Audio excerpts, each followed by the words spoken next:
مختلف مصدروں سے امر حاضر اور ان سے فقرے فقرے امر فعل امر وہ فعل ہے جس میں کسی کام کے کرنے کا حکم دیا جائے، کسی کام کے کرنے کا حکم دیا جائے. اور فعل امر کیسے بنتا ہے کہ مضارع کے آخر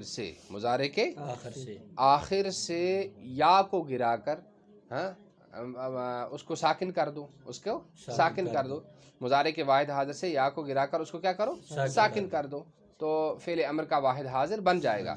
باقی صیغے فعل امر کے ایسے ہی بنتے ہیں جیسے مضارع کے باقی صیغے بنتے ہیں، یعنی یا دال بڑھانے سے جمع حاضر اور میم بڑھانے سے واحد متکلم اور یا میم بڑھانے سے جمع متکلم بنے گا.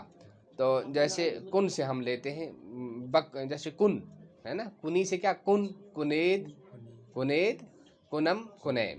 تو اس طرح سے کن کر تو، کنید کرو تم سب، کنم کروں میں ایک اور کنیم کریں ہم سب. تو اس طرح سے فعل امر کے صیغے بنتے ہیں. تو چلیے اب اس کا ترجمہ سنیے. بخاں پڑھ، بگو کہہ، بدے دے دو، بکن کرو، بیا آ جاؤ. جہاں را نہیں ہوگا وہاں بیا کے معنی آتے ہیں آ جاؤ. اچھا برو جاؤ، رفتن سے رو بنا ہے.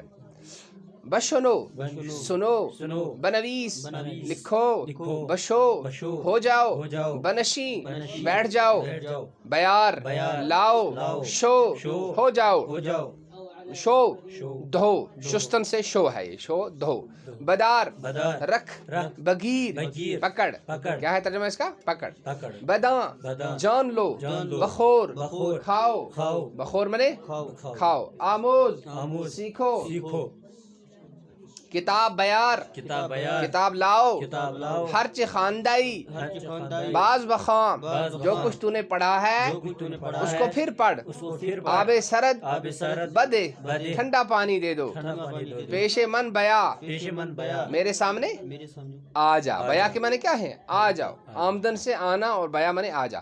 دست خود بشو اپنے ہاتھ کو دھو. بندے بزرگاں بشنو بزرگوں کی نصیحت سنو. سبق خود بنویس اپنا سبق لکھو. وضو کن وضو کر. ہما وقت خدائے خدرا یاد دار. ہر وقت اپنے اللہ کو یاد رکھو. جزو داں بگیر بستہ پکڑو. جزو داں کیا مطلب ہے؟ بستہ، اور بگیر منے پکڑو. وبا مکتب برو اور مکتب جاؤ. چوں پیش استاد آئی سلام کن. جب تو استاذ کے سامنے آئے تو سلام کر. جائے خود بآرام بنشیں اپنی جگہ آرام سے بیٹھو. ادب بیاموز ادب سیکھو. پیش شو سامنے ہو جاؤ. پیراہن را ببھی پیراہن کو دیکھو. تکمہ ندارد بٹن نہیں ہے. خیاط را بدے درزی کو دے دو. رفو کند تاکہ ٹھیک کر دے. چاکر را بگو نوکر سے کہو. اسپ عربی را زین کند نوکر سے کہو عربی گھوڑے کو زین کرے. کالسکا نہ یارد بگی نہ لائے. بقچا بیار گٹھڑ لاؤ. امروز تبدیل لباس می کنم آج میں کپڑے تبدیل کرتا ہوں. بداں اے عزیز جان تو اے پیارے.